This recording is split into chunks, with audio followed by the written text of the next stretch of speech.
Hello, welcome. সব স্টুডেন্টদেরকে স্বাগত জানাই। আমি সিসিল দিওয়ান, দ্য দ্রোনাসের একজন জিওগ্রাফি ফ্যাকাল্টি মেম্বার। তোমাদের কাছে এসেছি, তোমাদের সামনে আমি এনেছি আজকে আইসিডিএস ওমেন এম্পাওয়ারমেন্টের একটা ডেসক্রিপটিভ টপিক নিয়ে। তোমরা সবাই জানো যে এবারকার যে ডেসক্রিপটিভ পরীক্ষাটা হচ্ছে আইসিডিএসে, সেটা প্রথমবার হচ্ছে। আর ওমেন এম্পাওয়ারমেন্ট যেটা একটা টপিক আছে তোমাদের সিলেবাসে, তোমাদেরকে আগেই জানিয়ে দিই যে এই যে ওমেন এম্পাওয়ারমেন্ট, এইটা কিন্তু একটা পার্ট। অনেকরা ওমেন ইস্যুস অ্যান্ড এম্পাওয়ারমেন্ট, এই ইস্যুস জিনিসটাকে কিন্তু অত লক্ষ্য করে দেখে না। ওমেন এম্পাওয়ারমেন্ট তো ওইটা খালি একটা পার্ট হয়ে গেল। তোমাদের মেইন যে টপিকটা হয় সেটা হচ্ছে ওমেন ইস্যুস, আর ওইটার আন্ডারে আরেকটা টপিক আছে, সাব টপিক, যেটা হচ্ছে ওমেন এম্পাওয়ারমেন্ট। আমাদের যে দ্রোনাসে যে কোর্স তোমরা ক্লাসটা করছো, এটা তো তোমরা জানো এটা ফ্রি অনলাইন ক্লাস। কিন্তু এইরকমই ডেসক্রিপটিভ আর খুবই ইম্পর্টেন্ট প্রশ্ন, যেগুলো দিয়ে আমরা স্টুডেন্টসদেরকে পড়াই, ওদেরকে বোঝাই, ওদেরকে নোটস দিই। যদি তোমরা সব স্টুডেন্টরা যারা যারা আমাদের এই অনলাইন ক্লাসটা দেখছো, যদি তোমরাও আমাদের সেই কোর্সটার যদি একজন মেম্বার হতে চাও, তাহলে তোমাদের স্ক্রিনের সামনে যে নাম্বার আছে সেই নাম্বারটাতে তোমরা আমাদের সাথে যোগাযোগ করতে পারো। কোনো কোয়ারি থাকলে নিচে ডেসক্রিপশন বক্সেও আমাদের অ্যাড্রেস আর কন্ট্যাক্ট নাম্বার দেওয়া থাকবে, তোমরা ওইটাতেও আমাদের সাথে কন্ট্যাক্ট করতে পারো। আর বিলিভ করো, এই কোর্সটাতে তোমাদের যে পরীক্ষাটা আছে সেটাতে তোমরা 100% বেনিফিট পাবে। তো যাই হোক, আজকে আমরা শুরু করি। আজকে আমরা যে টপিকটা নিয়ে স্টার্ট করব সেটা হচ্ছে ওমেন এম্পাওয়ারমেন্ট। আগে একটা খুব বেসিক জিনিস আমরা শিখে নিই এই ওমেন এম্পাওয়ারমেন্টের আন্ডারে, ফেমিনিজম। এই ফেমিনিজম জিনিসটা কি?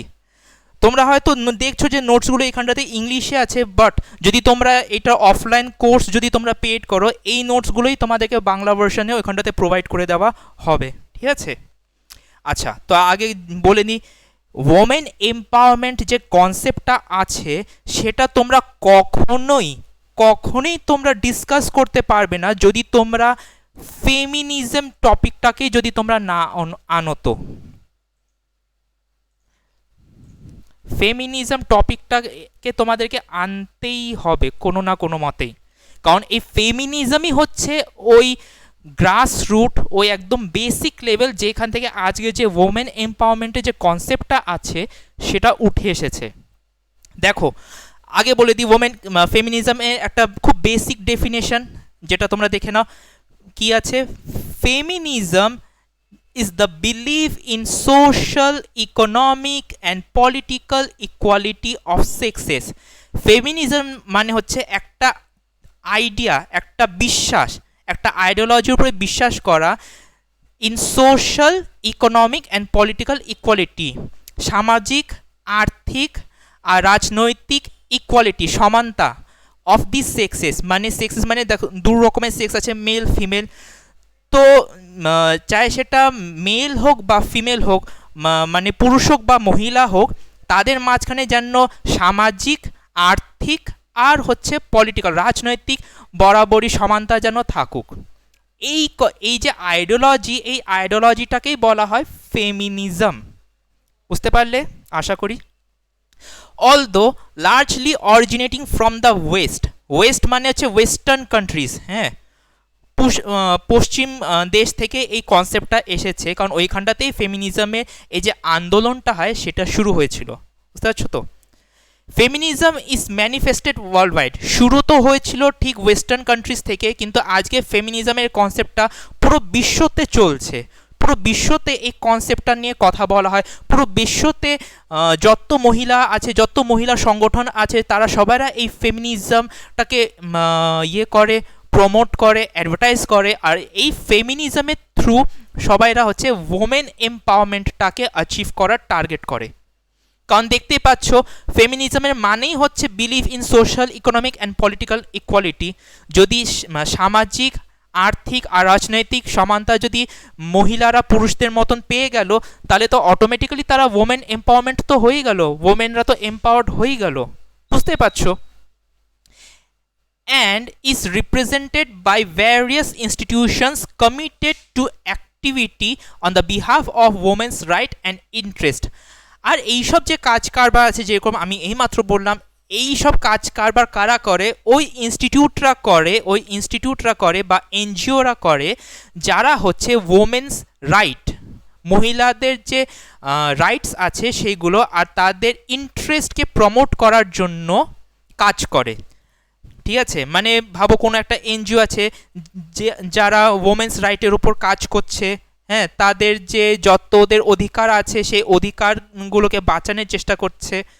ওমেন্সদেরকে ওরা বলছে যে এইটা তোমাদের জন্মসিদ্ধ অধিকার, তো তোমরা কেন এইসব মানে কষ্ট বা এইসব অত্যাচার সহ্য করছো? বুঝতে পারছো তো? তো এরকমভাবে ওমেন্সদের জন্যে ওরা যে কাজটা করছে, ওদেরকে যে অ্যাওয়ারনেসটা দিচ্ছে, এই সব ইনস্টিটিউটের থ্রু দিয়েই হচ্ছে এই ফেমিনিজমটাকে প্রমোট করা হয়। বুঝতে পারছো তো? এখন ফেমিনিজমটা কি করে শুরু হয় বা কবে শুরু হয়? ফেমিনিজমের বেসিক্যালি তিনটে ভাগ আছে, ঠিক আছে, তিনটে ভাগ আছে। প্রথমবার ফেমিনিজমের কনসেপ্টটা আসলো তোমার হচ্ছে 1840s-এ। সেকেন্ড টাইম ফেমিনিজমের এই কনসেপ্টটা আসলো 1960s-এ। আর থার্ড আসলো এটা অ্যারাউন্ড 1990s আমি বলবো।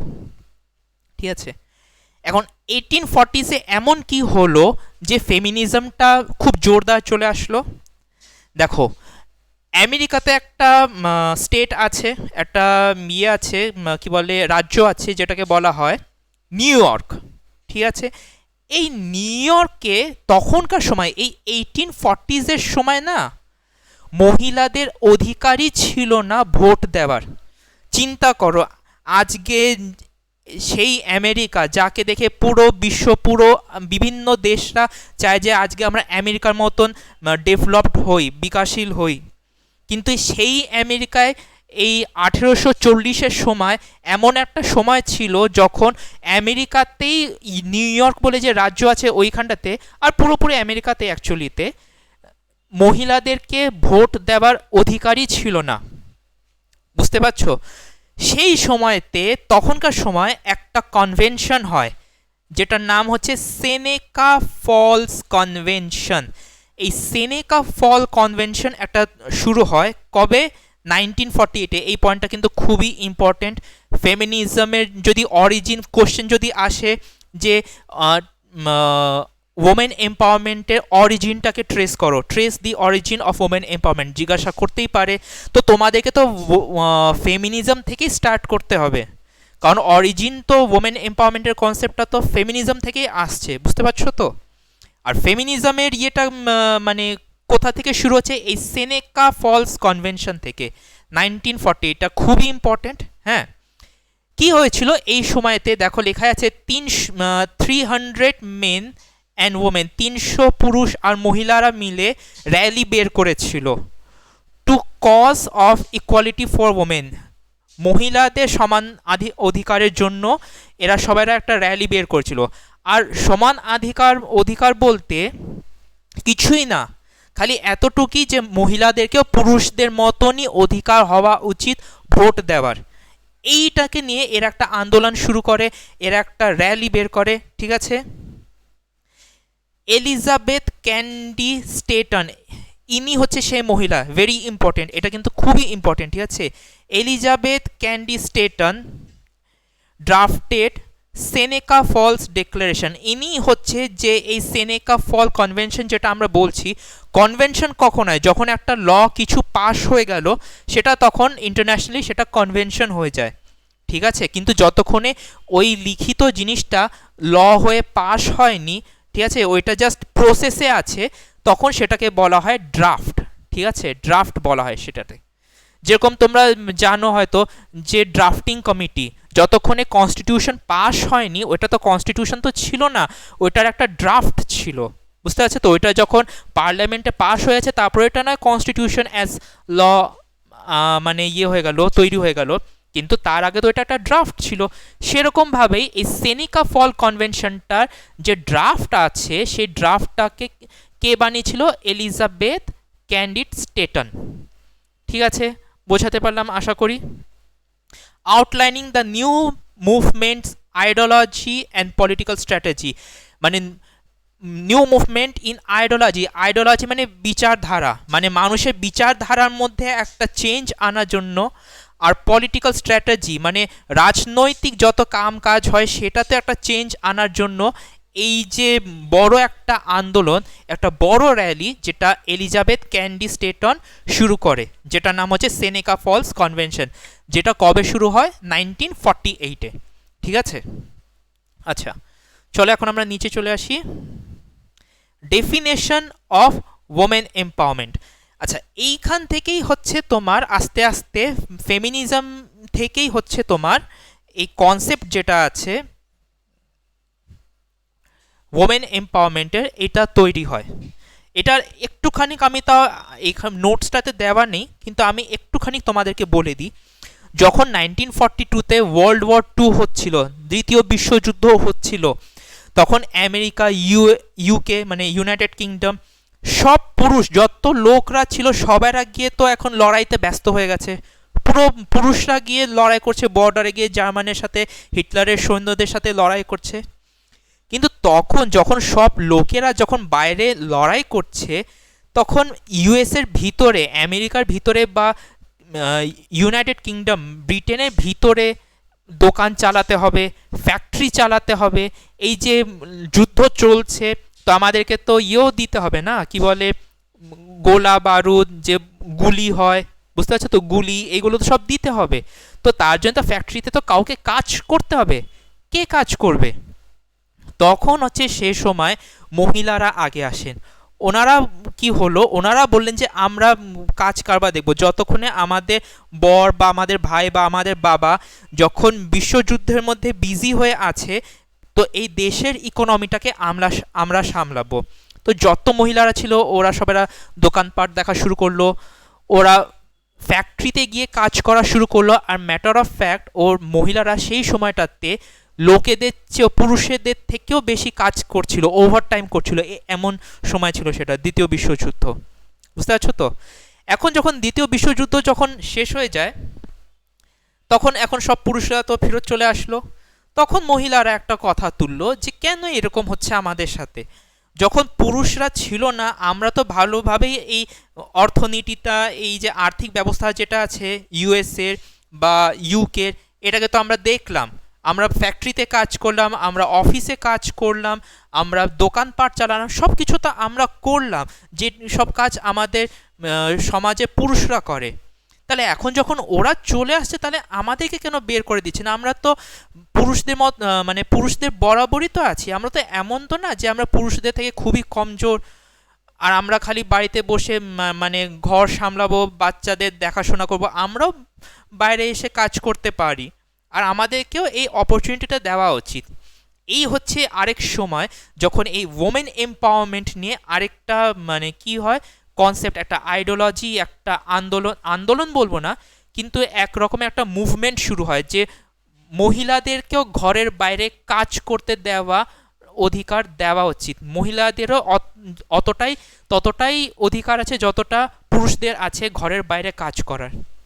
এইটা ছিল ওয়ার্ল্ড ওয়ার 2 এর সিনারিও, বুঝতে পারছো তো। তো চলো এবার আমরা চলে আসি ওমেন এম্পাওয়ারমেন্টের ডেফিনেশনে। তো একজন খুব বড় ফেমাস সোশিওলজিস্ট বলবো,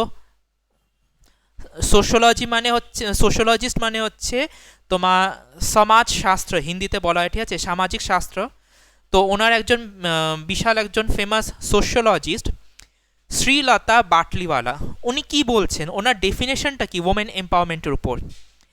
A well-known woman activist has defined women empowerment as the process by which women gain greater control over material and intellectual resources.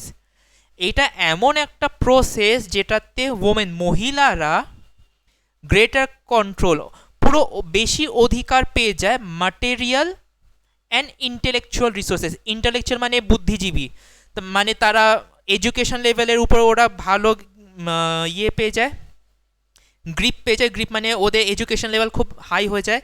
And material resources, material বলতে টাকা পয়সার দিক থেকে, মানে ফাইন্যান্সিয়াল, যে ওরা ফাইন্যান্সিয়ালি টাকা পয়সার দিক থেকে, আর্থিক দিক থেকে মহিলারা একদম স্ট্রং হয়ে যায়, ঠিক আছে, একদম মানে স্ট্রং হয়ে যায়, সেলফ ইন্ডিপেন্ডেন্ট হয়ে যায়।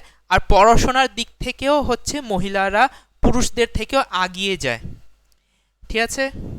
And challenging the ideology, ideology মানে যেটা হচ্ছে তোমার মানসিকতা, যেটাকে হিন্দিতে বলা হয়, বাংলাতে বলা হয় মানুষের মানসিকতা, ঠিক আছে। আইডিওলজি অফ প্যাট্রিয়ার্কি মানে এই যে পুরুষবাদী যে মানসিকতা আছে, যে না আমি পুরুষ, আমি তোমার বর, তুমি আমার বউ, তোমাকে আমার পায়ের ধুলো হয়ে থাকতে হবে, অনেক আছে। পুরানো সময় তোমরা এরকম অনেক কিছু শুনতে পারবে, যে এখনও অনেক সোসাইটি আছে যেখানটাতে বলাই হয় যে বউকে সবসময় বরের সেবা করে নিজের জীবনটাকে ইয়ে স্পেন্ড করে দেওয়া উচিত, শেষ করে দেওয়া উচিত, অনেক জায়গাতে আছে, ঠিক আছে। এটাই হচ্ছে নাকি বউদের ভাগ্য।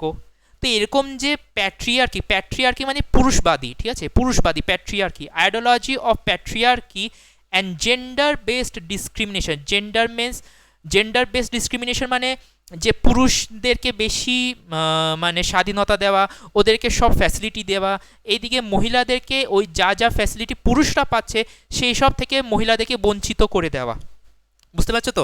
সেটাই হয়ে গেলো gender based discrimination against women in all institutions and structures of the society. এই পুরো সমাজটাতে এই যে আইডিওলজি, এই যে পুরুষবাদী মানসিকতা আছে, আর মহিলাদের বিরুদ্ধে যে জেন্ডার ডিসক্রিমিনেশনটা হয়, ঠিক আছে, এইগুলোকে চ্যালেঞ্জ করা, চ্যালেঞ্জ করা মানে যে না আমি এই সমাজের এই মানসিকতা আমি মানি না, ঠিক আছে। সমাজ যে চিন্তা ভাবনা করে মহিলাদের বিরুদ্ধে সেটা আমি মানি না। আর সমাজ মহিলা পুরুষের মাঝখানে যে ডিফারেন্সেস করে, যে ডিসক্রিমিনেশনটা করে, যে ভেদভাবটা করে, সেটাকেও আমি মানি না, ঠিক আছে। তো এইটা হচ্ছে ওমেন, সেটাকে বলা হয় ওমেন এম্পাওয়ারমেন্ট। আমি আরেকবার রিপিট করি, the process by which womens gain greater control over material and intellectual resources and challenge ideology of patriarchy, gender based discrimination against women in all institutions and structures of society, ঠিক আছে। বোঝাতে পারলাম যে মহিলারা যখন টাকা পয়সার দিক থেকে একদম সেলফ ইন্ডিপেন্ডেন্ট হয়ে যায়, পড়াশোনার দিক থেকে একদম ভালো হয়ে যায়, আর সমাজের যে এই খারাপ যে পুরুষবাদী যে মানসিকতা আছে আর যে ভেদভাবটা করা হয়, এইগুলোকে যখন মহিলারা চ্যালেঞ্জ করে, সেটাই হচ্ছে ওমেন এম্পাওয়ারমেন্ট। এইটা কে বলছে? এইটা বলছে শ্রীলতা বাটলিওয়ালা, ঠিক আছে। আচ্ছা, সেরকমই একটা মানে ইন্টারন্যাশনাল অর্গানাইজেশন আছে, হিউম্যান ডেভেলপমেন্ট, একটা ইন্টারন্যাশনাল অর্গানাইজেশন আছে যেটার নাম হচ্ছে ইউএনডিপি। জানি না তোমরা শুনেছো কি শোনোনি, এটার ফুল ফর্ম হচ্ছে ইউনাইটেড নেশন ডেভেলপমেন্ট প্রোগ্রাম, ঠিক আছে, ইউনাইটেড নেশন ডেভেলপমেন্ট প্রোগ্রাম। এই যে সংস্থাটা আছে, পুরো এটা পুরো ইন্টারন্যাশনালের একটা সংস্থা। এরা চেক করে যে কোন কোন কোন দেশে হিউম্যান ডেভেলপমেন্ট, মানুষের ডেভেলপমেন্ট, মানুষের যে ইমপ্রুভমেন্টটা আছে সেটা কিভাবে হচ্ছে, কতটা হচ্ছে, এইসব কি এই ইউএনডিপি চেক করে, ঠিক আছে।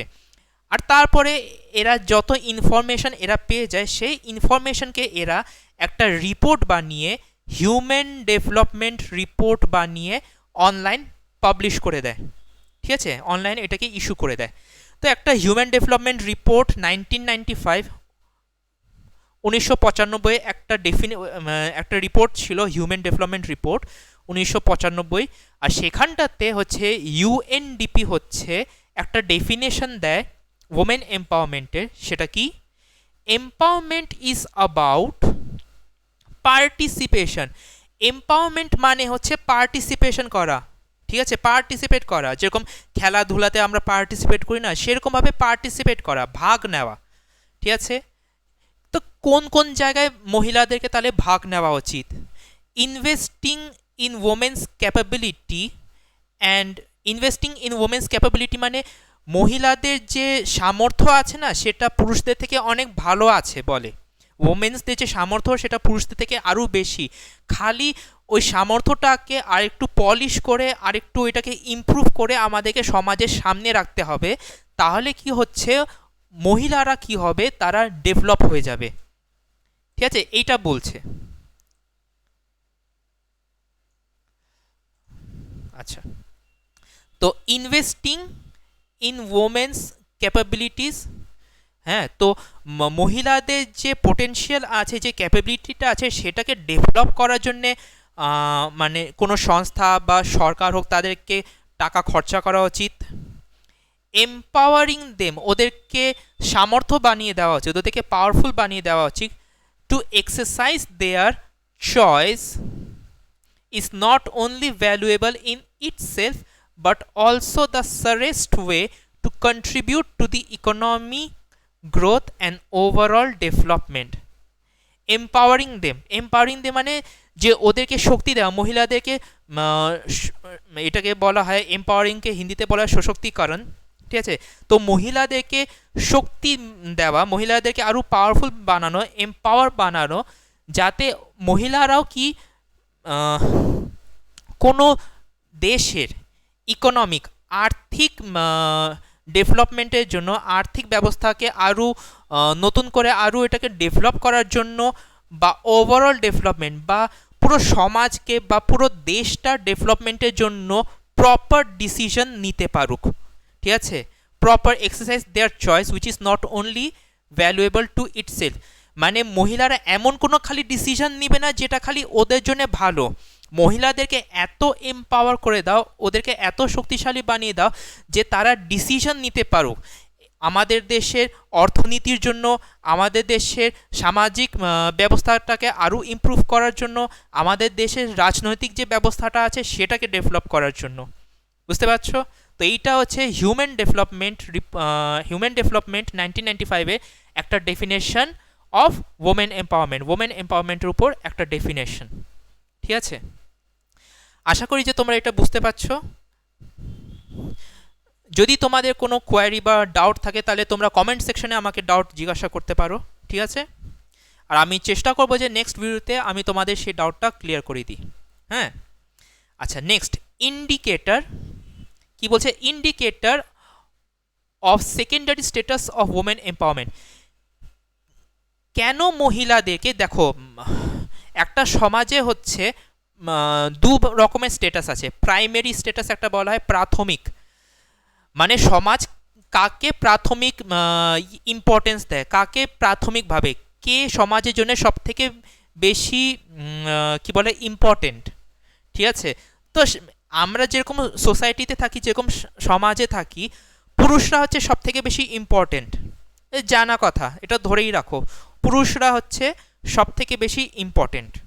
ঠিক আছে, আর মহিলাদেরকে অত গ্রাহ্য দেওয়া হয় না, অত মহিলাদেরকে ইম্পর্টেন্স দেওয়া হয় না। তো সেটার কারণটা কি, মানে এই মানে কারণ না, তো সেটা আমরা কি করে বুঝতে পারি যে পুরুষরা যারা তারা হচ্ছে প্রাথমিক, প্রাইমারি, পুরুষরা হচ্ছে প্রাথমিক, আর ওমেন যারা, মহিলারা যারা, তারা হচ্ছে সেকেন্ডারি। ঠিক আছে, তারা হচ্ছে সেকেন্ডারি আর পুরুষরা হচ্ছে প্রাইমারি। পুরুষদের স্ট্যাটাস হচ্ছে প্রাইমারি স্ট্যাটাস, আর মহিলাদের যে স্ট্যাটাস সেটা হচ্ছে সেকেন্ডারি স্ট্যাটাস। সেটা আমরা কি করে বুঝি, দেখো এইমাত্র যে আমি যে বললাম তোমাদেরকে, এই UNDP, United Nation Development Programme, ঠিক আছে, এরা, আমি তো তোমাদেরকে বললামই যে বিভিন্ন দেশে এরা কত ডেভেলপমেন্ট হচ্ছে, কত উন্নয়ন হয়েছে, এইসব চেক করে। ঠিক আছে, তো এরা কিভাবে চেক করে, এরা তিনটে ভাগে এরা হচ্ছে চেক করে। প্রথম হচ্ছে সেক্স রেশিও, দ্বিতীয় হচ্ছে এডুকেশন লেভেল কত, আর তৃতীয় হচ্ছে হেলথ। ঠিক আছে, হেলথ। তো এই তিনটে ফ্যাক্টর, এই তিনটে জিনিস নিয়ে এরা পড়াশোনা করে যে কোন দেশে কতটা ডেভেলপমেন্ট হয়েছে। ঠিক আছে, তোমাদেরকে বলে দিই, যারা যারা জানো সেক্স রেশিও কি, সেক্স রেশিও কিছুই না, একটা খুব simple term.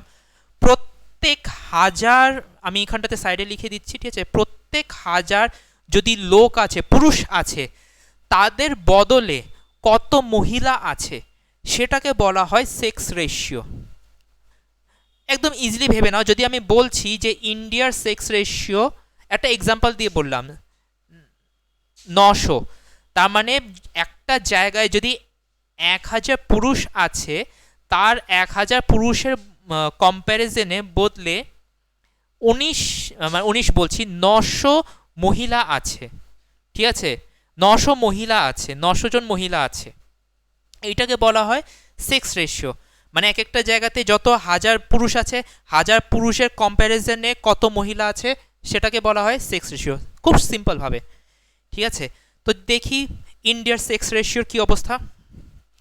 In most of the countries in South East Asia, কি বলছে, বেশিরভাগ যত দেশ আছে সাউথ ইস্ট এশিয়াতে, the sex ratio is not favourable to women, মহিলাদের পক্ষতে নেই সেক্স রেশিও, মহিলাদের ফেভারে নেই সেক্স রেশিওটা। তার মানে কি, যে সেক্স রেশিও মহিলাদের পক্ষতে আমরা কখন বলতে পারবো, ভাবো 1000 পুরুষ আছে, 1000 পুরুষের বদলে 1100 মহিলা, তার মানে কি 100 মহিলা বেশি আছে পুরুষের বদলে, বুঝতে পারছো তো। তার মানে এটা কি, এটা হচ্ছে মহিলাদের ফেভারে। কিন্তু কি বলছে ইউএনডিপি রিপোর্ট, কি বলছে, যে সেক্স রেশিও যেটা আছে South East Asia, sex ratio is not favourable to women, মানে এটা মহিলাদের পক্ষতেই নেই। In India sex ratio is 943 per 1000 males according to census 2011। আমরা জানি যে ইন্ডিয়াতে যে সেন্সাস আছে, যে পপুলেশন জনগণনা, সেটা কে করে, সেন্সাস করে, ঠিক আছে। তো সেন্সাস কি বলছে, 2011 সেন্সাস রিপোর্ট কি বলছে, যে ভারতে প্রত্যেক হাজার পুরুষের বদলে খালি 1943টাই খালি মহিলা আছে, এটা বলছে। তো ঠিক আছে, 1943টা, এখন চিন্তা করে দেখো বাকি কত, অ্যারাউন্ড 57, 57 মহিলা কম, নেগেটিভে আছে, কম আছে। তো এটা তো একটা নেগেটিভ জিনিস, এটা তো বাজে জিনিস, বুঝতে পারছো তো। ভেবে নাও যে পরে যদি এই হাজার পুরুষরা যদি বিয়ে করতে যায় এই মহিলাদেরকে, তার মানে 57 এমন পুরুষ থাকবে, এইখান থেকে 57 পুরুষ এমন বেরিয়ে আসবে যারা বিয়ে করতেই পারবে না। কেন? কারণ মহিলা তো কম, মেয়েরা তো কম আছে, তাহলে বিয়ে কাকে করবে, বুঝতে পারছো তো। তো it's just a jokes apart, ঠিক আছে, কিন্তু এটা কখনো না কখনো একটা সিরিয়াস সিস্টেম হয়, এটা সিরিয়াস ইস্যু হয় এটা নিয়ে, বুঝতে পারছো তো। তার জন্যই দেখবে আমাদের ভারত প্রান্তে অনেক জায়গাতে, যেরকম তোমার হিমাচল প্রদেশেও আছে, একটুখানি হরিয়ানাতে আছে, পলিগ্যামি হয়। পলিগ্যামি মানে যেখানটাতে একজন পুরুষ অনেক মহিলাদেরকে বিয়ে করে নিচ্ছে, এটা হয়, ঠিক আছে। আচ্ছা, নেক্সট দেখো, according to sample registration system SRS, the sex ratio of India is 909 per 1000 male. আরে বাপরে, সেন্সাস তো বলছিল যে 943, 1943 জন আছে মহিলা প্রত্যেক হাজার পুরুষের বদলে, কিন্তু এখানে তো আরও কমে গেল। এখানটাতে এসআরএস স্যাম্পল রেজিস্ট্রেশন সিস্টেম কি বলছে, যে প্রত্যেক হাজার পুরুষের বদলে খালি 909 মহিলা আছে। বাহ, কি অবস্থা, চিন্তা করো তো। আর এটা খালি ইন্ডিয়ার কথা না, বললোই তো যেরকম যে সাউথ ইস্ট এশিয়াতেই এই অবস্থাটা হয়ে রেখে দিয়েছে। বাংলাদেশে এটা 1954 সেক্স রেশিও, ভুটানে হচ্ছে 1945 সেক্স রেশিও, নেপালে হচ্ছে 973, পাকিস্তানে হচ্ছে 937, ঠিক আছে। এইগুলো সব রিপোর্ট হচ্ছে তোমার human development report 2000 in Asia, ঠিক আছে। হিউম্যান ডেভেলপমেন্ট রিপোর্ট এর একজন রিপোর্ট পাবলিশ করেছিল 2000-এ, তো ওই রিপোর্টের বেসিসে এইসব ডেটাগুলো দেওয়া হয়েছে, ঠিক আছে। আচ্ছা, নেক্সট চলে আসি। নেক্সট হচ্ছে লিটারেসি লেভেল বা এডুকেশন লেভেল। এডুকেশন আর লিটারেসি দুটো কিন্তু সমান নয়। লিটারেট মানে হচ্ছে একজন পুরুষ বা মহিলা, কেউ একজন মানুষ যে কোনো ভাষায়, কোনো মাতৃভাষায়, সেটা হিন্দি হতে পারে, ইংলিশ হতে পারে, নেপালি, বাংলা, উর্দু, সান্থালি, যে কোনো ভাষায় পড়তে পারে আর লিখতে পারে, জাস্ট পড়তে আর লিখতে পারে সেটাকে বলা হয় লিটারেট। আর এডুকেশন হচ্ছে মানে প্রপার, যে কমসে কম ফিফথ ক্লাস 5 পর্যন্ত যারা পড়েছে, যারা সেকেন্ডারি ক্লাস 10 পর্যন্ত যারা পড়েছে, যারা কি বলে 12 পর্যন্ত পড়েছে, তাদেরকে বলা হয় এডুকেটেড পারসন। একজন এডুকেটেড পারসন, লিটারেট পারসন তো অবভিয়াসলি হবে, কিন্তু একজন লিটারেট পারসন যে এডুকেটেড পারসন হবে সেটা কিন্তু কম্পালসারি না, সেটা কিন্তু দরকারি না। এই কনসেপ্টটা মনে রেখো, বুঝতে পারছো তো? একজন এডুকেটেড মানুষ লিটারেট মানুষ অবশ্যই হবে, কারণ ও পড়াশোনা লিখতে পড়তে জানে, তার জন্য তো পড়াশোনা করছে। কিন্তু একজন পড়ালেখা মানুষ যে পড়তে পারছে লিখতে পারছে, সে যে একদম শিক্ষিত হবে, সে যে এডুকেটেড হবে, সেটা কিন্তু কম দরকার নয়, মানে সেটা কিন্তু কম্পালসারি নয় যেটা হতেই হবে বলে। বুঝতে পারছো তো? তো যাই হোক, the female literacy rate in India is much less than mail literacy rate. আমাদের ভারতে এই 2011 সেন্সাসের হিসাবে 74% হচ্ছে তোমাদের লিটারেসি রেট, ঠিক আছে? টোটাল লিটারেসি রেট হচ্ছে 74%। এর মধ্যে থেকে যে ফিমেল লিটারেসি, মহিলাদের যে পড়াশোনার যে মানে পড়ালেখার যে সংখ্যাটা আছে, যে রেটটা আছে ফিমেল লিটারেসি রেট, সেটা মেল লিটারেসি মানে পুরুষ মেল লিটারেসি রেট থেকে অনেক কম। কতটা কম দেখি? মেল লিটারেসি রেট হচ্ছে 80.9%, মানে অলমোস্ট 81% আমরা বলি, ঠিক আছে? অলমোস্ট 81% হচ্ছে মেল পুরুষদের পড়াশোনা মানে পড়ালেখার সংখ্যা পার্সেন্টেজ। আর মহিলাদের কত হচ্ছে? মহিলাদের হচ্ছে মাত্র 64, 64.6, 64.6 মাত্র। চিন্তা করো তো, তার মানে 30% তো এমন আছে, মানে 30% থেকে বেশি বলছি, মহিলারা আছে যারা এডুকেশন মানে পড়াশোনা করার দূরের কথা, তারা তো লিখতে পড়তেই পারে না, তাহলে তোমরা কি করে আশা করতে পারো যে মহিলারা যারা আছে ভারতে তারা এম্পাওয়ার হবে? তা নারী শক্তি, যেটা আমরা হিন্দিতে বলি নারী শক্তি, সশক্তিকরণ, ওমেন এম্পাওয়ারমেন্ট হবে, মহিলারা পুরুষের বরাবর আসবে। আরে এডুকেশন লেভেলেই তো, লিটারেসি লেভেলেই তো সেই জিনিসটা নেই, তাহলে আমরা কি করে ভেবে নিলাম যে হয়ে যাবে, যে ওমেনরা এম্পাওয়ার হয়ে যাবে? সেই জিনিসটাও তো আমাদেরকে দেখতে হবে, এমনি এমনি তো হয় না, ঠিক আছে?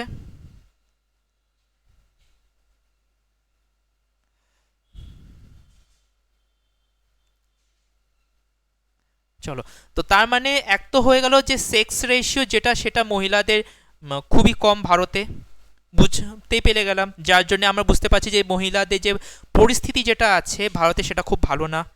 সেকেন্ড, লিটারেসি রেট আর এডুকেশন লেভেল সেটাও খুব কম, মহিলারা খুব মহিলা মানে যত মহিলা আছে, যত শিক্ষিত বা পড়ালেখা মহিলা আছে, তাদের বদলে প্রায় 30%-এর মতন এমন মহিলারা আছে যারা পড়াশোনা বা লেখাপড়ি মানে যারা লিখতেও জানে না, হাত দিয়ে সই করতেও জানে না, পড়তেও জানে না। তো তাহলে কি করে মহিলাদের যে স্টেটাসটা আছে সেটা এম্পাওয়ার কি করে হতে পারে? স্বাভাবিক ব্যাপার। সেকেন্ড দেখো, ওমেন্স হেলথ, ঠিক আছে? ওমেন্স হেলথ, আচ্ছা এটা খুবই ইম্পর্টেন্ট, এই আমি তার জন্য এটাকে বোল্ডে লিখেছি। ICMR, আজকাল তো খুবই নাম শুনছো এটার, Indian council of medical research. Indian council of medical research কি বলছে? Recommends per person per day calorie norms 2400 calorie for rural areas and 21 calories for urban areas. খুব সোজা সরল ভাষাতে বলে দিচ্ছি, এই যে ICMR আছে সে বলছে যে দেখো আমাদের সোসাইটি দুটো ভাগে ভাগ করা, ঠিক আছে? একটা হচ্ছে রুরাল আর একটা হচ্ছে আরবান। বলছে গ্রামে যারা লোকরা থাকে তাদেরকে যদি নিজেদের স্বাস্থ্যটা ভালো রাখতে হয় তাহলে কমসে কম ওদেরকে কিন্তু 2400 ক্যালোরি খেতে হবে, মানে এতটা ওদেরকে ভাত বলো বা চাল বলো বা রুটি বলো খেতে হবে যাতে তারা এতটা এনার্জি পাক, ক্যালোরি, ঠিক আছে, এতটা এনার্জি যাতে তারা পাক। আর এটা কেন? কারণ যারা গ্রামে থাকে তারা তো কৃষি, বেশিরভাগটা কৃষি হয়, তাদেরকে তো ফিজিক্যাল ওয়ার্ক, তাদের যে শারীরিক যে কাজগুলো, কাম কাজগুলো, সেগুলো তো বেশি করে হয়। দিন রাত মানে জমিতে কাজ করতে থাকে, সে ভোরবেলায় বেড়ায় আর বিকেলবেলাতে ফেরে। তো যেহেতু ওদের ফিজিক্যাল ওয়ার্কটা খুব বেশি, তার জন্য তাদেরকে খাদ্যপানও বেশি লাগে, ঠিক আছে। তো মিনিমাম কত বলছে? 2400 ক্যালোরি কনজামশন, ঠিক আছে।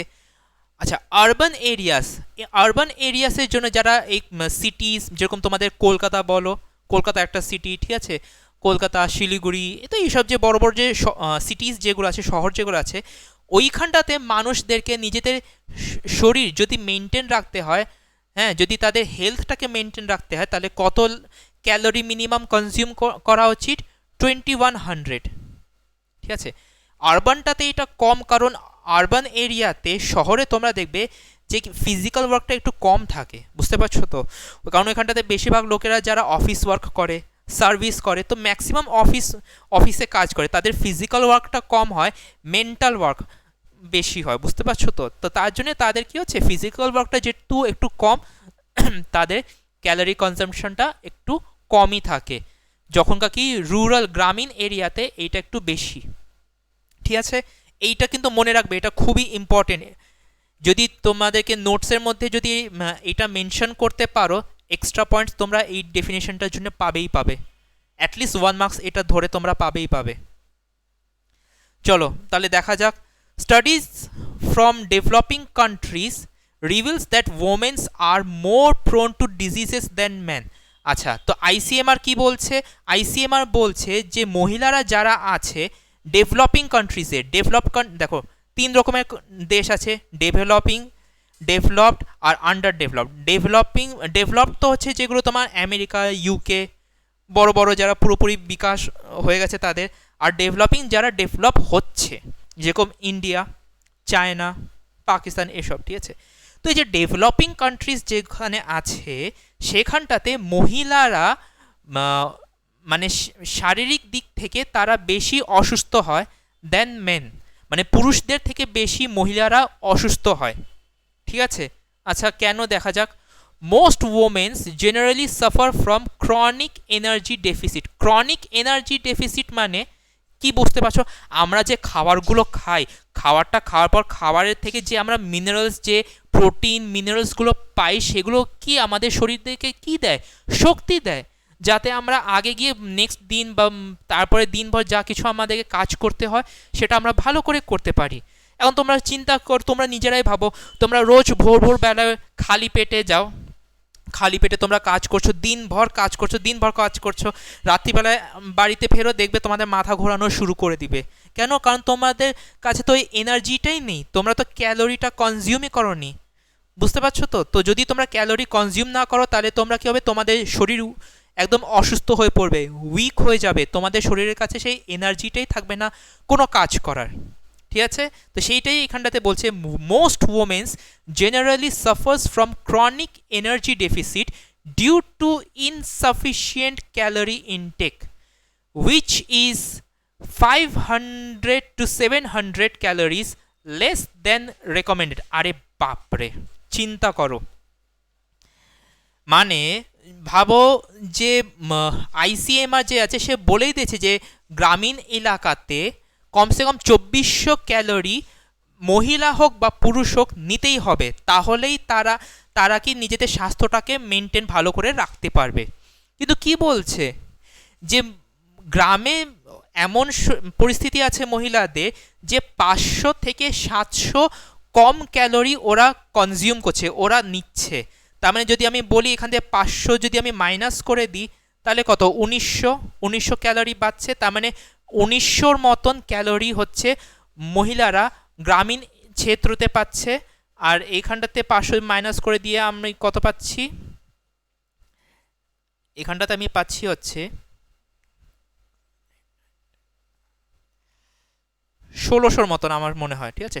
1600 মতন হচ্ছে যেটা মহিলারা আরবান এরিয়াসে পাচ্ছে। তো চিন্তা করো, অলরেডি আইসিএমআর তো বলে দিয়েছে যে এটা হচ্ছে মিনিমাম, এইগুলো হচ্ছে মিনিমাম ক্যালোরি যেটা তোমাদেরকে নিতেই হবে, খেতেই হবে, তা নাহলে তোমরা নিজেদের স্বাস্থ্যটাকে ভালো রাখতে পারবে না।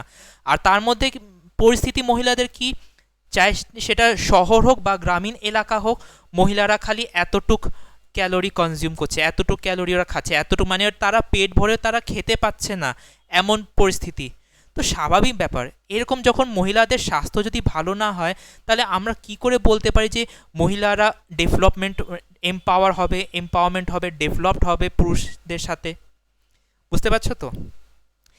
The womens are susceptible to many life threatening diseases. মহিলাদের এই কারণের জন্য মহিলারা অনেক মানে লাইফ থ্রেটিং মানে এমন সব অসুখ যেটা দিয়ে মহিলাদের মৃত্যু পর্যন্ত হয়ে যেতে পারে, এমন অসুখ মহিলাদের হয়। Disease sickle, tuberculosis, malaria, HIV, AIDS, psychological stress, এগুলো সব বিভিন্ন টাইপের সব অসুখ যেগুলো মেনশন করা হয়েছে। ঠিক আছে, দেখো নেক্সট পয়েন্ট দেখো, the child gets nutrition, less nutrition and health care. খালি মহিলারা না, মানে ছোট্ট ছোট্ট যারা বাচ্চা মেয়েরা যারা আছে তারা পর্যন্ত পেট ভরে ওই খাদ্যপানগুলো পায় না। মানে তাদেরকে যে নিজেদের স্বাস্থ্যটাকে মেনটেন রাখার জন্যে যতটুকু মিনিমাম দরকার, এই যে 2400 ক্যালোরি বা 2100 ক্যালোরি, এটা খালি মহিলারা না, বাচ্চারাও পাচ্ছে না। আর তার জন্য জানো কি হচ্ছে, এই দেখো every year 12 million girls born in India. 12 million বলতে গেলে 12 লাখ, ঠিক আছে?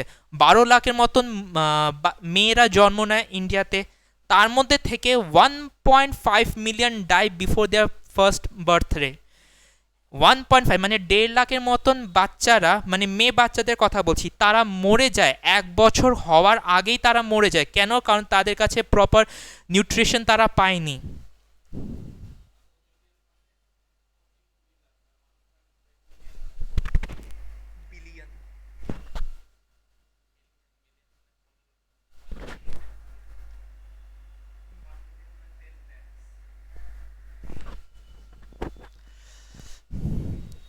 আচ্ছা, তো এখানটাতে তো বুঝতে পারছো তো? এখানটাতে একটু একটা রেক্টিফিকেশন করে দিই, ঠিক আছে? এই যে 12 মিলিয়ন, যেটা 12 মিলিয়ন, এটা হচ্ছে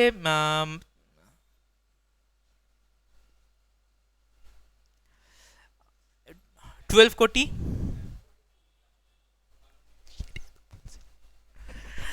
হ্যাঁ, তো এই যে 12 মিলিয়ন যেটা তোমরা দেখছো গার্লস, এটা হচ্ছে 1,20,00,000। মিলিয়ন্স দেখো, এটা মিলিয়ন্স টার্মস যেটা হচ্ছে সেটা হচ্ছে মানে ওয়েস্টার্ন কনসেপ্ট, ইউকে আর ইউএসএতে ইউজ করা হয়। ঠিক আছে, তো ওয়েস্টার্ন কনসেপ্টে 12 মিলিয়ন, আর আমরা যদি ইন্ডিয়ান কনসেপ্ট ইউজ করি তাহলে 1,20,00,000। ঠিক আছে, এই 1,20,00,000-এর মধ্যে থেকে 1.5 মিলিয়ন মানে প্রায় 15 লাখের মতন বাচ্চারা, তারা 1 বছর হওয়ার আগেই তারা মরে যায়। কেন? কারণ তারা প্রপার নিউট্রিশন পায় না বলে।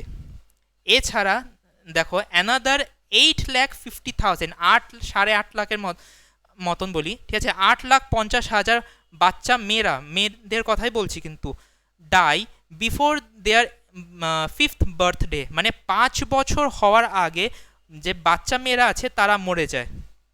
কেন? কারণ তারা ঠিকঠাকভাবে খাওয়া দাওয়া করে না, খাওয়া দাওয়া তারা খেতে পায় না, তারা প্রপার এনার্জি পাচ্ছে না, প্রপার ক্যালোরি পাচ্ছে না, যেটার জন্য ওদেরকে নিজেদের স্বাস্থ্যটাকে মেনটেন করতে হবে।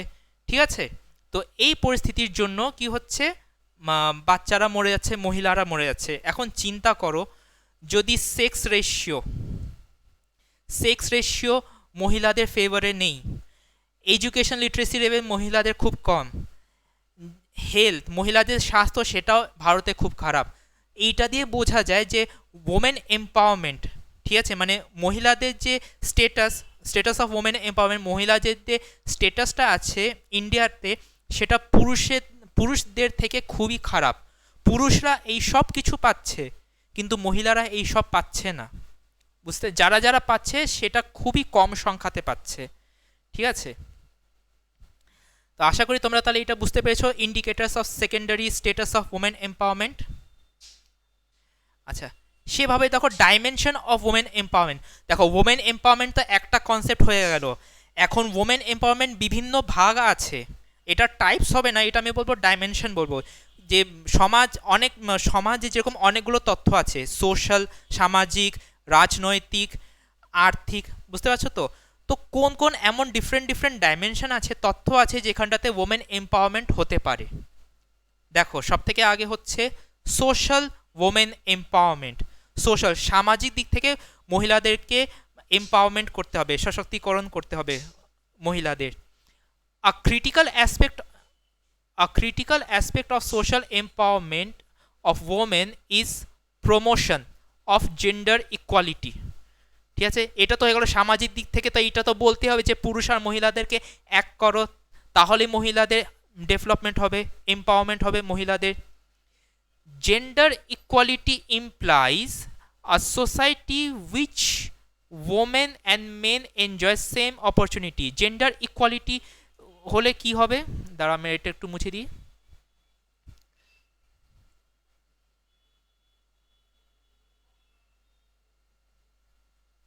ঠিক আছে, তো জেন্ডার ইকুয়ালিটি দিয়ে কি হবে, মহিলা আর পুরুষ দুজনেই সেম অপরচুনিটি পাবে। ভাবো যদি সরকার যদি বলে যে আমি আজকে 100 পুরুষদেরকে সরকারি চাকরি দিব, তাহলে সরকার বাধ্য, যে সরকার বলবে যে আমি মহিলাদেরকেও 100 মহিলাদেরকেও সরকারি চাকরির প্রবন্ধ করে দিব। এরকম এরকম কখনোই হবে না যে পুরুষদেরকে বেশি চাকরি অফার করা হচ্ছে, মহিলাদেরকে কম চাকরি অফার করা হচ্ছে, এরকম না। যদি একটা কোনো কোম্পানি বলে যে আমি একটা মেল ওয়ার্কার, একজন পুরুষ যে আমার কোম্পানিতে কাজ করছে, ওকে যদি আমি 20,000 টাকা দিচ্ছি, আর যতটা সেই পুরুষ খাটনি করছে ততটাই আমি দেখছি একটা মহিলা সেও খাটনি করছে, তাহলে তাকেও 20,000 টাকা দেওয়া উচিত।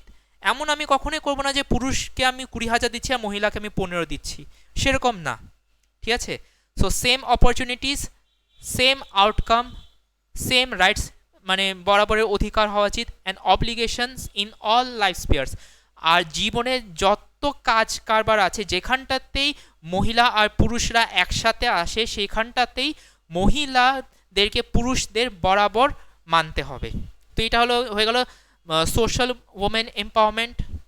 ঠিক আছে, নেক্সট চলে আসি এডুকেশনাল ওমেন এম্পাওয়ারমেন্ট। আমরা তো দেখেই তো নিলাম যে মহিলাদের যে পড়াশোনা, মানে পড়াশোনার কি বলবো, পড়ালেখার যে লেভেলটা আছে, স্তর যেটা আছে, সেটা তো খুবই কম, লিটারেসি লেভেল তো খুবই কম, 64.6%।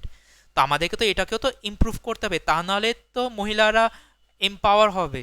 বুঝতে পারছো তো? It means empowering women with knowledge, মানে পড়াশোনার দিক থেকে স্কিলস, ওদের কাজ কারবার দিক থেকে, অ্যান্ড সেলফ কনফিডেন্স মানে এক ধরনের বলো সেলফ কনফিডেন্স। ঠিক আছে, সেলফ কনফিডেন্স না, এটা হবে সেলফ কনফিডেন্স। সেলফ কনফিডেন্স মহিলাদের মধ্যে যদি সেলফ কনফিডেন্স না থাকে, তাহলে তো তারা কোনো কাজই করতে পারবে না। বুঝতে পারছো তো? তো self confidence necessary to participate fully in development process. It means making women aware of their rights and developing a condense, লেখা অ্যাকচুয়ালি এটা কনডেন্স না, এটা হবে কনফিডেন্স। ঠিক আছে, কনফিডেন্স হবে এটা, আমি এখানটাতে লিখে দিচ্ছি, এটা একটা এরর, প্রিন্টিং এরর। ঠিক আছে, কনফিডেন্স টু ক্লেম দেম। ঠিক আছে, ওমেনদের মধ্যে তুমি পড়াশোনা ওদের মধ্যে শিক্ষিত বানাও, তাদের মধ্যে স্কিল বানাও, স্কিল ডেভেলপ করো, যাতে তারা অনেক কিছু কাজ, কম্পিউটারের কাজ করতে পারুক বা হাতের কোনো কাজ করতে পারুক। আর সেলফ কনফিডেন্স, যে মহিলাদের ভিতরে সেই সেলফ কনফিডেন্সটাকে ডেভেলপ করো, যে তারা সমাজের বাইরে এসে মহিলাদের বিরুদ্ধে যা কিছু অন্যায় হচ্ছে তাদের বিরুদ্ধে সেই বিরুদ্ধে একটা আওয়াজ তুলুক, যে কেন মহিলাদের বিরুদ্ধে এত অত্যাচার হচ্ছে। ঠিক আছে, next economic and occupational empowerment. খালি পড়াশোনা হয়ে গেল, তুমি স্কিলস ডেভেলপ করে নিলে, সেলফ কনফিডেন্স ডেভেলপ করে, তারপরে কি খালি বাড়িতে বসে থাকবে? না, তোমাকে তো কাজ কারবারও তো করতে হবে। তুমি এত পড়াশোনা করেছো, কোয়ালিফিকেশন পেয়েছো, তুমি কাজ কারবার করবে না? সেটা কখনো হতে পারে? অবভিয়াসলি তোমাকে তো কাজ কারবারও, কারণ তুমি যদি আজকে কোথাও কাজ করে, যদি একটা মহিলা যদি কোথাও কাজ করে, সে আমাদের দেশের অর্থ ব্যবস্থা যেটা আছে সেখানটাতেও সেই মহিলার একটা কন্ট্রিবিউশন হয়, আর সেটা একটা খুব বড় ব্যাপার। শুনতে যদিও ছোট লাগে, কিন্তু এটা খুবই বড় ব্যাপার। It implies a better quality of material life through sustainable livelihood owned and managed by women. যদি একটা মহিলা যদি কাজ যদি শুরু করে তার মানে কি সে টাকা পাচ্ছে, টাকা পালে টাকা পেলে কি ও তাহলে ভালো একটা মানে জীবন কাটাতে পারবে। ভালো ভেবে নাও, ভালো একটা ফ্ল্যাট কিনে নিল টাকা জমিয়ে, ভালো জামা কাপড় কিনে নিল, ভালো খাবার এর ব্যবস্থা করে নিল। মানে কি, ইন শর্ট, যে ওই মহিলা নিজের জীবনটাকে ভালোভাবে চালাতে পারছে। It means reducing their financial dependence on their male counterparts. Male মানে যে বর বা পুরুষ।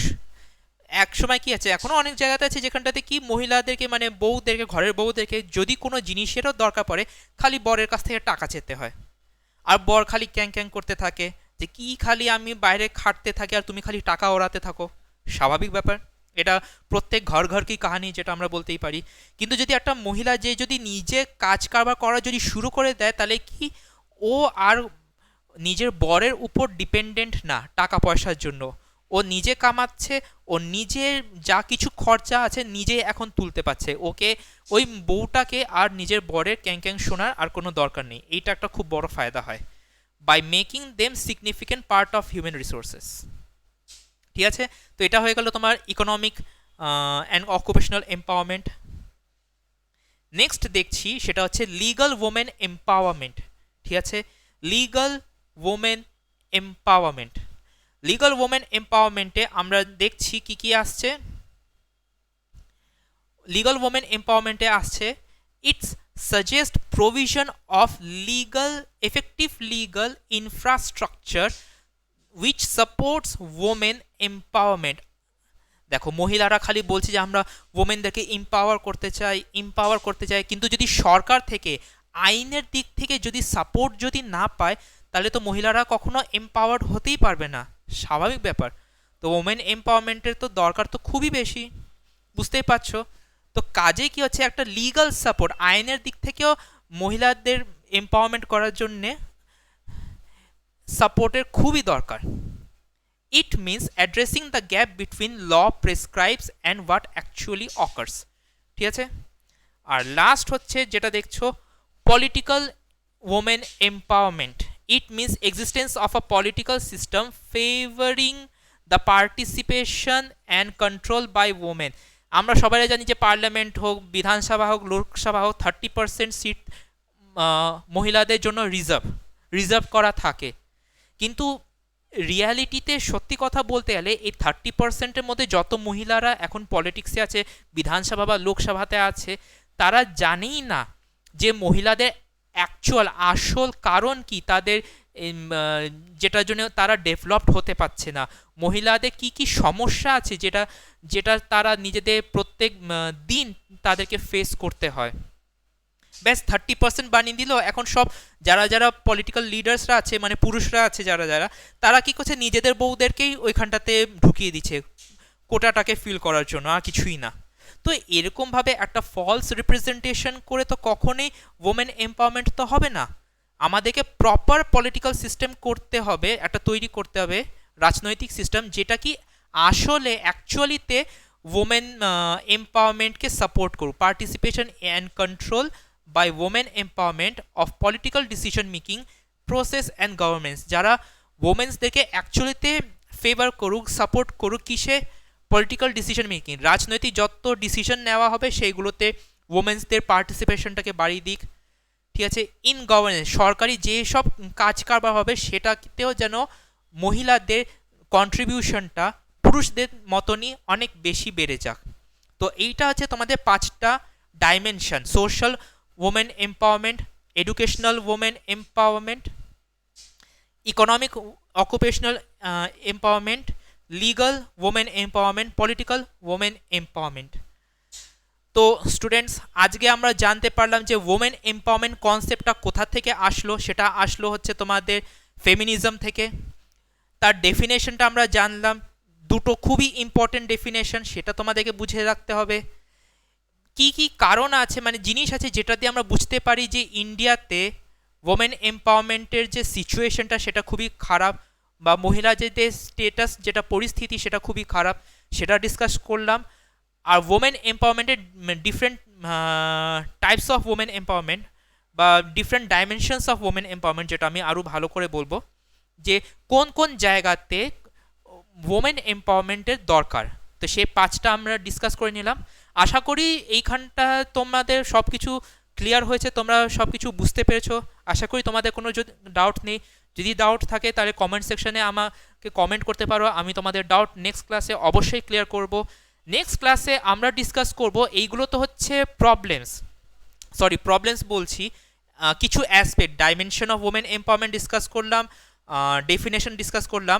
নেক্সট ক্লাসে আমরা ডিসকাস করব ক্রাইমস অগেনস্ট ওমেন, মহিলাদের বিরুদ্ধে যা সব ক্রাইমস করা হয় সেইগুলো, আর সোশ্যাল প্রবলেম, সামাজিক আর কি কি সমস্যা আছে যেগুলো মহিলাদেরকে ফেস করতে হয়। ঠিক আছে, তো আশা করি তোমাদের এই ক্লাসটা ভালো লেগেছে। যদি ভিডিওটা যদি একটুও তোমাদের যদি ইনফরমেটিভ লেগে থাকে তাহলে ভিডিওটাকে লাইক করো, নিজেদের বন্ধুদের সাথে সাবস্ক্রাইব করো, আমাদের চ্যানেল যেটা আছে দ্য দ্রোনাস সেটাকে সাবস্ক্রাইব করো, আর সেটার বেল আইকনটাকেও ক্লিক করো যাতে আমাদের প্রত্যেক video notification time to time তোমরা পেতে থাকো। আর যেরকম আমি স্টার্টিংয়ে বলেছিলাম যে যদি তোমাদের এই ভিডিওটা খুবই ইনফরমেটিভ লেগে থাকে তাহলে তোমরা আমাদের অনলাইন যে কোর্সগুলো আছে, পেইড কোর্স যেগুলো আছে সেগুলো তোমরা জয়েন করতে পারো। আর বলে দিই যে আমাদের যে অনলাইন পেইড কোর্স সেটা খুবই অ্যাফোর্ডেবল, খুবই ইকোনমিক, আর তোমাদের জন্য সেটা অবশ্যই বেনিফিট হবে। তো আজকের জন্য স্টুডেন্টস এতটুকুই, আমি আবার আসবো নতুন একটা টপিকের সাথে। ঠিক আছে, ততক্ষণে পড়তে থাকো, আমাদের আপডেট হতে থাকো, আর সব সময় সঙ্গে থাকো দ্য ডোনাসের সাথে। Till then, take care, bye by.